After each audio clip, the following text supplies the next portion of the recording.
Salam untuk kita semuanya, berjumpa lagi dengan saya di channel Aritela Tutorial, tempat kita untuk berbagi informasi seputar informasi pendidikan dan informasi guru, serta informasi lain yang ada hubungannya dengan pendidikan dan guru. Pada pertemuan ini, saya menyapa Bapak Ibu honorer setanah air yang selalu setia melaksanakan tugas tanpa mengenal lelah. Saya yakin bahwa Bapak Ibu honorer selalu dalam keadaan sehat walafiat. Pada pertemuan ini, ada satu informasi yang perlu saya sharekan kepada Bapak Ibu honorer setanah air, yaitu merupakan kabar gembira, kabar sukacita yang membuat Bapak Ibu honorer bahagia terkait dengan apa dan bagaimana pengakuan pemerintah terhadap keberadaan honorer selama ini. Nah, di sini ada fakta dan buktinya Bapak Ibu ya, bagaimana perhatian atau keseriusan pemerintah untuk memperhatikan nasib honorer non-ASN. Nah, informasi yang di sini Bapak Ibu yaitu tentang honorer yang sudah terlanjur dipecat Pemda. Dapat surat pembatalan pemberhentian, ini kata Korwil PHK 2I. Ingat Bapak Ibu ya, honorer yang terlanjur dipecat Pemda dapat surat pembatalan pemberhentian, ini kata Korwil PHK 2I. Nah, untuk mengetahui kira-kira apa ini Bapak Ibu dan bagaimana tentang honorer yang sudah dipecat lalu ada surat pembatalan pemberhentian, dan apa yang disampaikan oleh kata Korwil PHK 2I, simak video ini sampai selesai, jangan ketinggalan informasi. Dan bagi Bapak Ibu yang sedang menonton, demikian dengan Bapak Ibu yang mungkin baru menemukan video melalui channel ini, dukung dengan cara like dan subscribe serta komen, serta nyalakan tombol notifikasinya, supaya semua informasi yang disalurkan melalui channel ini selalu update di layar Bapak Ibu. Tanpa basa-basi lagi, langsung pada informasinya. Koordinator Wilayah PHK 2I Perkumpulan Honorer K2 Indonesia, Provinsi Kalimantan Tengah, Tri Julianto, mendesak pemerintah untuk menerbitkan surat pembatalan pemberhentian tenaga honorer non-aparatur sipil negara.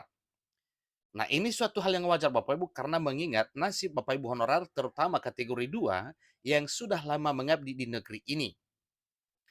Pasalnya sudah banyak honorer yang telah dipecat atau diberhentikan sepihak oleh kepala daerah sejak tahun 2022 yang lalu.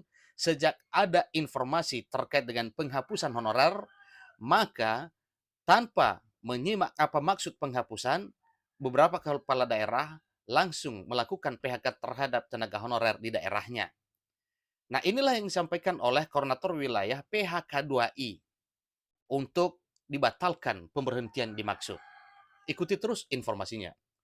Alasannya yaitu pemecatan tersebut untuk menjalankan amanat Peraturan Pemerintah Nomor 49 Tahun 2018 tentang manajemen pegawai pemerintah dengan perjanjian kerja atau tentang manajemen P3K. Itu adalah alasan Pemda Bapak Ibu ya. Untuk itu, Tri meminta kepada Menteri Penanggulangan Aparatur Negara dan Reformasi Birokrasi, Abdullah Azwar Anas, untuk mengeluarkan surat resmi agar honorer yang sudah ter-PHK massal oleh kepala daerah dapat kembali aktif. Nah, betapa pedulinya ya koordinator wilayah ya PHK 2I. Di sini di daerah ini Bapak Ibu ya, ini di daerah Provinsi Kalimantan Tengah ya, Tri Julianto, yang mana mendesak pemerintah supaya membatalkan pemberhentian Bapak Ibu honorer yang kena PHK massal ini. Nah, tentunya dengan ada surat yang diterbitkan secara resmi oleh Menpan RB terkait dengan pembatalan ini, maka jelas honorer yang sudah dipecat ini bisa aktif kembali. Tentunya bagi Bapak Ibu yang sudah dipecat atau di PHK sepihak oleh Pemda atau pemerintah daerah, ini silakan berdoa supaya keinginannya atau PHK selama ini itu tidak akan sia-sia tetapi akan diaktifkan kembali menjadi honorer sebagaimana biasanya dalam hal melaksanakan kegiatan pengabdian di negeri ini. Dia mengatakan bahwa PHK tidak diamanatkan di dalam peraturan pemerintah di dalam PP manajemen P3K. Ingat Bapak Ibu ya, dia mengatakan bahwa PHK tidak diamanatkan dalam peraturan pemerintah terkait dengan manajemen P3K dan honorer harus diangkat menjadi pegawai negeri sipil atau P3K, bukan dipecat. Ini secara tegas disampaikan oleh Tri Julianto ya. selaku koordinator wilayah PHK 2I di daerah tersebut. Tri pun mengatakan dalam hal menyelesaikan tindakan Pemda yang menafsirkan isi peraturan pemerintah tentang manajemen P3K secara berbeda sehingga mengorbankan ribuan hingga puluhan ribu honorer karena diberhentikan tanpa ada rasa kemanusiaan. Ya jelas memang bahwa honorer yang sudah dirumahkan atau dipecat selama ini benar-benar merasa sedih karena memang dipecat tanpa dasar.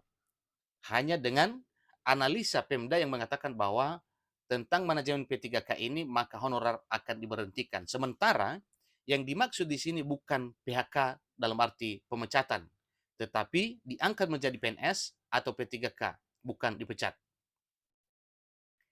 Selain itu juga, Tri Julianto mengecam rekrutmen honorer baru oleh pemerintah daerah yang diduga mengandung unsur kolusi dan nepotisme yang sangat tinggi. Sehingga ia meminta kepada pemerintah pusat untuk bertanggung jawab atas PHK massal honorer di daerah dan wajib membuat surat resmi untuk kepala daerah agar honorer yang terlanjur dipecat dapat kembali aktif. Nah, tentunya ini menjadi satu tuntutan Bapak Ibu ya, sehingga disampaikan kepada pemerintah pusat dalam hal memberi instruksi kepada pemerintah daerah dalam bentuk surat resmi supaya honorer yang sudah terlanjur dipecat ini bisa diaktifkan kembali. Betapa bahagianya Bapak Ibu honorer andaikan hal ini langsung direspon dengan segera oleh pemerintah pusat untuk menyuratin atau memberi instruksi kepada pemerintah daerah yang sudah terlanjur memecat honorernya tanpa ada dasarnya. Sebelumnya, Menteri Pendangunan Aparatur Negara dan Reformasi Birokrasi Abdullah Azwar Anas telah memastikan bahwa tidak akan ada pengurangan gaji honorer. Kemudian, Menpan RB Anas menilai bahwa kontribusi dari tenaga honorer non-ASN atau honorer ini dalam pemerintahan sangatlah signifikan, artinya sangat berarti. Jadi Anas menilai hal demikian ya sangat positif. Maka dari itu, pemerintah berusaha agar pendapatan para honorer tidak akan menurun akibat adanya penataan ini. Menteri Anas juga menegaskan bahwa pemerintah telah menyiapkan sejumlah langkah untuk menyelesaikan permasalahan honorer demi menghindari PHK massal. Jadi dengan adanya solusi tersebut maka jelas Bapak Ibu honorer benar-benar tidak akan terdampak PHK massal ini. Walau begitu, langkah yang diambil pemerintah tetap dalam koridor Undang-Undang Nomor 5 Tahun 2014 tentang aparatur sipil negara atau tentang Undang-Undang ASN. Langkah-langkah tersebut antara lain tidak akan ada PHK massal, kemudian tidak akan ada tambahan beban fiskal yang signifikan bagi pemerintah, kemudian menghindari penurunan pendapatan yang diterima honorer selama ini, dan wajib sesuai dengan regulasi yang berlaku. Itulah informasi yang Bapak Ibu terkait dengan Bapak Ibu honorer yang telah terlanjur di PHK oleh Pemda, mungkin butuh proses, akan segera dipanggil kembali dengan surat keputusan dari pemerintah melalui Menpan RB dengan memberi mandat atau dengan memberi instruksi kepada pemerintah daerah yang sudah terlanjur memecat honorer untuk bisa diaktifkan kembali. Demikian informasinya. Sampai ketemu pada video berikutnya. Terima kasih.